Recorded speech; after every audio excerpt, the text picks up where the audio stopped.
Shalom Bapak Ibu Saudara yang dikasihi Tuhan. Shalom teman-teman. Yesus Tuhan. Saya percaya bahwa siang hari ini kita semua dari tempat ini, kita bertemu siang hari ini bukan suatu kebetulan. Dan hari ini saya ingin bagikan firman Tuhan ke teman-teman semuanya, ke Bapak Ibu Saudara sekalian, tentang identitas ilahi. Nah, di sini kita melihat bahwa hari-hari ini dalam perkembangan zaman ini, kita melihat segala sesuatu itu berubah dengan cepat sekali. Segala sesuatu itu berkembang dengan pesat, dan kita juga melihat bahwa hari-hari ini orang banyak membangun reputasi. Orang banyak membangun segala sesuatu untuk membuat diri mereka dinilai baik oleh orang-orang yang ada di sekitar mereka. Banyak orang hari-hari ini mencari identitas dengan berbagai cara. Namun sekali lagi bahwa identitas ilahi itu berbeda teman-teman, Bapak Ibu Saudara, dengan identitas yang kita terima secara lahiriah atau secara fisik ketika kita melakukan sesuatu, ketika kita membranding diri kita, ketika kita melakukan sesuatu sehingga orang mengenal kita, itu berbeda. Saya mau katakan bahwa identitas ilahi yang Tuhan berikan kepada kita itu diberikan sewaktu kita menerima Kristus Yesus sebagai Tuhan dan Juru Selamat kita. Disitulah identitas ilahi itu melekat dan diberikan kepada setiap orang percaya. Yang percaya katakan amin. Nah, identitas itu merupakan salah satu ciri khas atau jati diri yang Tuhan berikan kepada setiap kita, sehingga kita berbeda dari orang-orang yang belum mengenal Allah. Itu yang menyebabkan ketika kita berdoa, Bapak Ibu Saudara berdoa, teman-teman berdoa, Anda bisa berdoa, saya bisa berdoa. Karena apa? Karena ada identitas. Dan identitas itu melekat sewaktu Roh Allah tinggal dalam hidup kita, yaitu Roh Kudus Tuhan. Selama kita tidak menerima Roh Kudus Tuhan, selama kita tidak lahir baru, maka identitas ilahi itu tidak akan mungkin ada dalam setiap hidup Bapak Ibu Saudara dan saya. Tetapi hari ini saya akan kupas tentang identitas ilahi, tentang bagaimana kita sebagai orang-orang percaya ini mempertahankan identitas ilahi yang Tuhan berikan, dan kita mengerjakan keselamatan yang Allah berikan kepada setiap kita di tempat ini. Namun sebelumnya saya mengajak Bapak Ibu Saudara, teman-teman semuanya, kita persiapkan Alkitab kita. Kita akan buka di dalam Matius pasal yang keempat, ayat yang pertama sampai dengan ayat yang keempat. Dan nanti untuk ayat yang selanjutnya Bapak Ibu Saudara bisa dilanjutkan untuk dibaca di rumah, karena kita hanya akan baca dari ayat yang pertama sampai dengan ayat yang keempat saja. Matius pasal yang keempat ayat yang pertama sampai ayat yang keempat saya akan bacakan. Maka Yesus dibawa oleh Roh ke padang gurun untuk dicobai iblis. Dan setelah berpuasa 40 hari dan 40 malam, akhirnya laparlah Yesus. Lalu datanglah si pencoba itu dan berkata kepada Yesus, "Jika engkau anak Allah, perintahkanlah supaya batu-batu ini menjadi roti." Tetapi Yesus menjawab, "Ada tertulis, manusia hidup bukan dari roti saja, tetapi dari setiap firman yang keluar dari mulut Allah."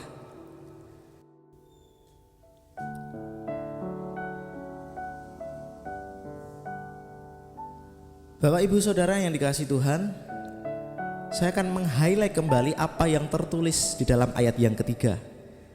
Di situ firman Tuhan berkata, "Lalu datanglah si pencoba itu dan berkata kepada Yesus, 'Jika engkau anak Allah.'" Di sini kita melihat bahwa Yesus pada waktu berpuasa menjadi manusia seutuhnya. Iblis tahu pada waktu itu, mumpung dia jadi manusia ini, mumpung dia lagi jadi manusia, siapa tahu ntar gue kasih tawaran, dia mau ikut sama gue. Itu yang dipikiran iblis waktu itu. Tetapi kita bisa melihat di dalam satu pasal ini, nanti kalau Bapak Ibu teman-teman baca seluruh ayat yang ada di dalam pasal ini, nanti Yesus menang atas pencobaan yang terjadi selama di padang gurun. Kenapa Yesus bisa menang? Karena ada identitas ilahi yang melekat dalam diri Yesus. Meskipun kita tahu bahwa Yesus pada waktu itu sedang menjadi manusia seutuhnya, tetapi identitas ilahi yang diberikan Allah kepada putranya yang tunggal Yesus Kristus pada waktu dia mengosongkan dirinya, mengambil rupa menjadi seorang hamba dan menjadi manusia seutuhnya, identitas ilahi itu tetap melekat dalam diri Yesus. Itulah yang menyebabkan mengapa Yesus bisa menang menghadapi apa yang iblis tawarkan. Karena Yesus tahu, meskipun dia menjadi manusia seutuhnya, dia bukan sedang menjadi manusia yang sama-sama berdosa seperti manusia yang lain. Roma 3 ayat 23 mengatakan bahwa semua orang telah berbuat dosa dan telah kehilangan kemuliaan Allah. Tetapi hari ini saya mau berkata, yang dilakukan Yesus pada waktu itu, yang membuat dia berbeda dibandingkan dengan semua manusia yang ada di muka bumi ini, hanya satu: Yesus tidak bercacat celah dan tidak melakukan dosa. Itu saja yang membedakan, teman-teman. Apakah dia bisa merasakan stres? Bisa. Apakah dia juga bisa merasakan sedih? Bisa. Buktinya apa? Kita akan lihat di dalam Lukas pasal yang ke-22 ayat yang ke-44. Lukas pasal yang ke-22 ayat yang ke-44. Di sana firman Tuhan berkata bahwa ia, siapa? Yesus, sangat ketakutan dan makin bersungguh-sungguh berdoa. Peluhnya menjadi seperti titik-titik darah yang bertetesan ke tanah, dan dalam penderitaannya dia berdoa lebih sungguh-sungguh lagi.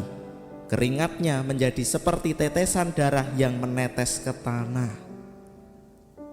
Bapak Ibu Saudara yang dikasihi Tuhan, Yesus saja juga merasakan ketakutan.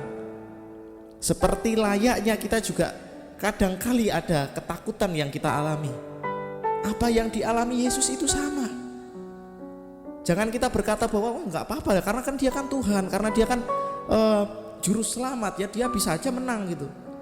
Saya mau katakan buat kita semua di tempat ini, Filipi 2 ayat 7 mengatakan bahwa melainkan telah mengosongkan dirinya sendiri dan mengambil rupa seorang hamba dan menjadi sama dengan manusia. Jadi Yesus pada waktu dicobai di padang gurun, dia bukan Tuhan, melainkan dia manusia seutuhnya.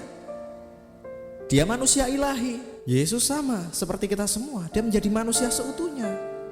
Jadi jika Yesus saja menang menghadapi kuasa-kuasa si jelek atau si iblis, kita juga seharusnya menang menghadapi kuasa-kuasa mereka. Karena Yesus juga telah menang, maka kita juga seharusnya menang. Setuju, katakan amin. Tetapi ada persoalan yang muncul dalam hal ini.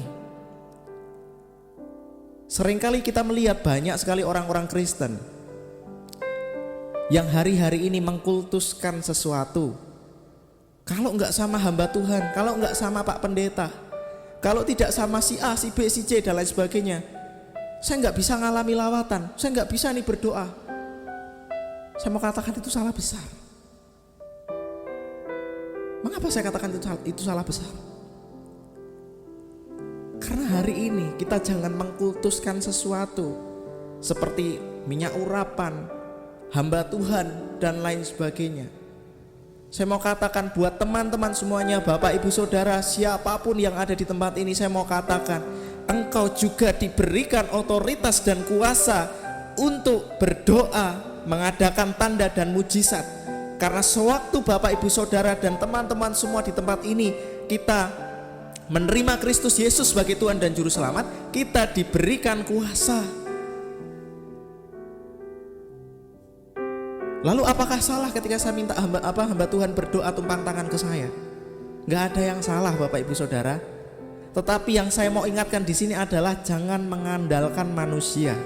Jangan mau mengandalkan manusia, minyak urapan, anggur perjamuan kudus dan lain sebagainya. Karena itu semua hanya sarana saja.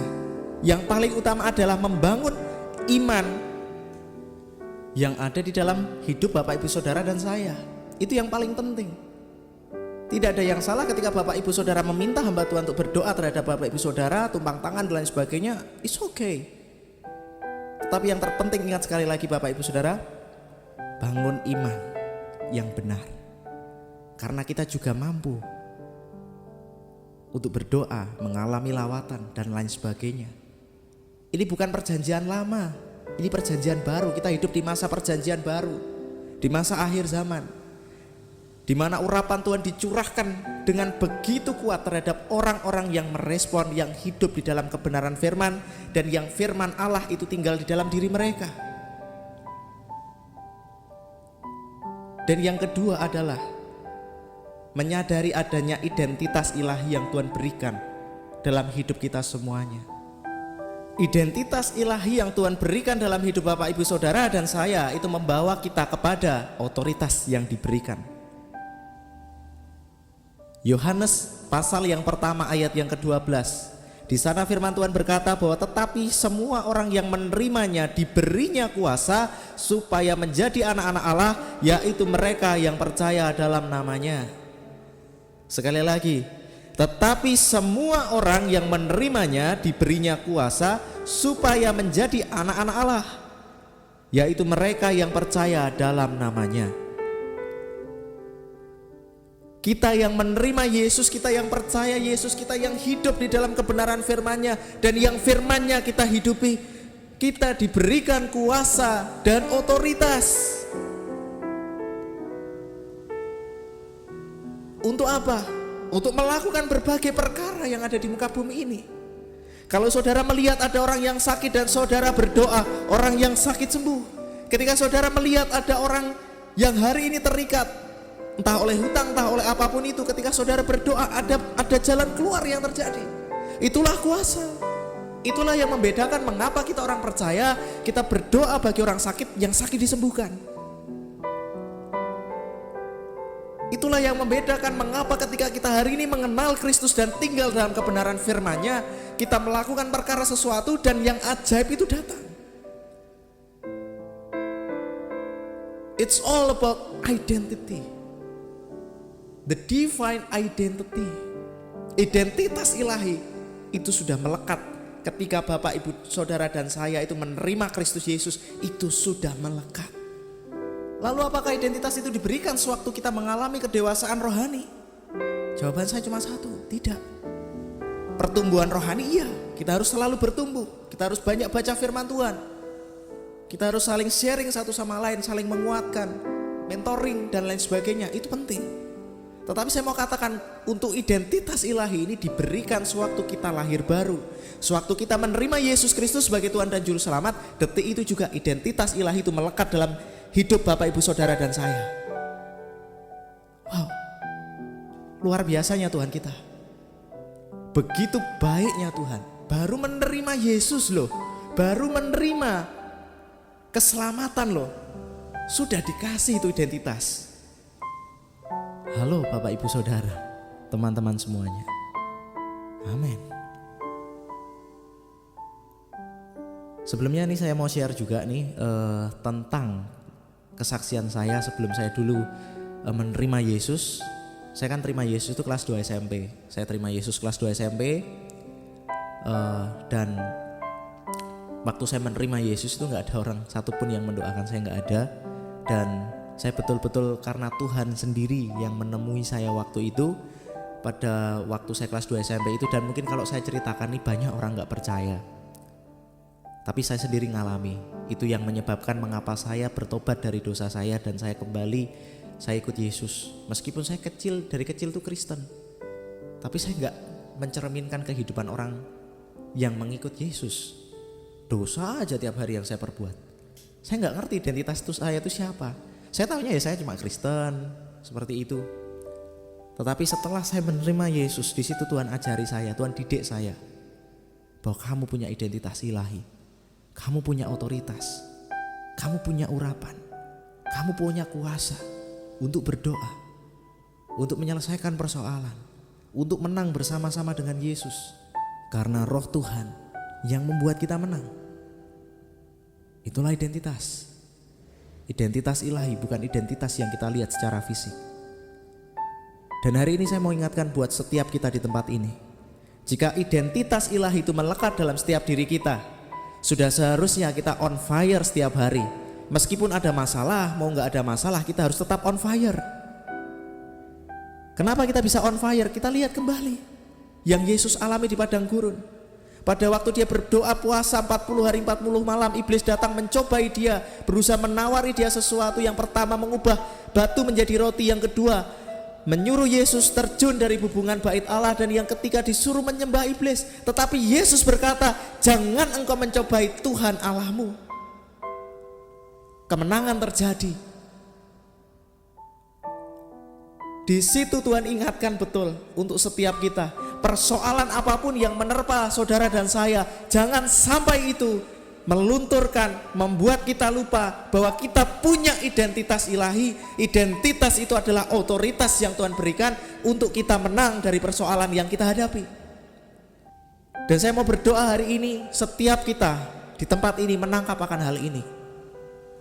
Engkau yang hari-hari ini mengandalkan minyak urapan dibawa kemana-mana, diolesin, pokoknya enggak ada minyak urapan, kayaknya enggak lengkap dan lain sebagainya. Saya mau berkata hari ini, perbaiki imanmu. Perbaiki imanmu. Minyak urapan itu hanya sarana, tetapi yang paling penting adalah imanmu yang kau bangun di dalam Tuhan. Itu yang paling penting.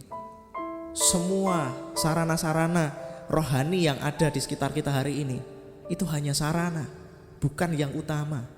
Yang utama adalah membangun iman dan menyadari ada identitas ilahi yang terjadi, yang diberikan Tuhan sewaktu kita menerima Kristus Yesus sebagai Tuhan dan Juru Selamat. Amin.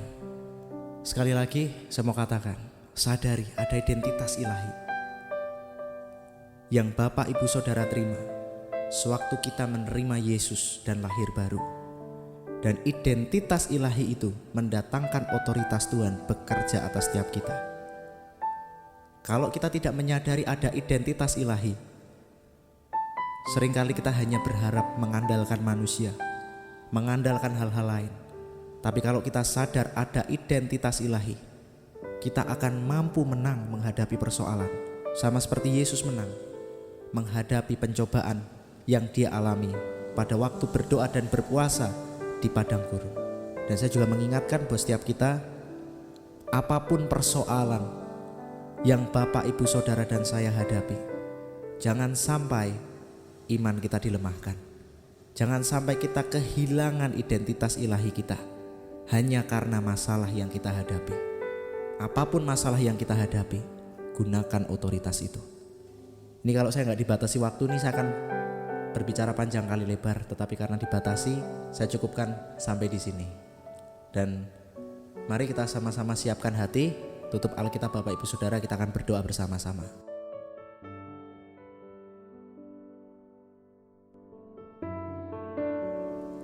Terima kasih Tuhan Yesus, kami datang kepadamu saat ini. Hamba-Mu selesai berbicara menyampaikan firman-Mu, tetapi kami percaya bahwa firman Tuhan tidak akan pernah selesai berbicara dalam hidup kami.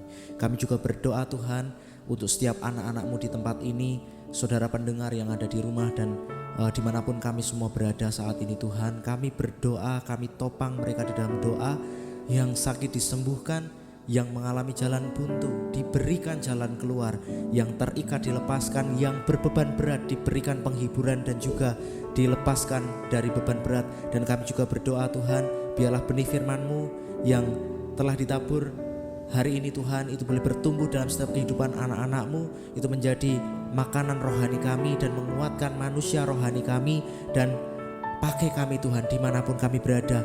Dan kami juga berdoa bahwa setiap kami Tuhan, kami percaya ada identitas ilahi yang Tuhan berikan kepada setiap kami anak-anak-Mu.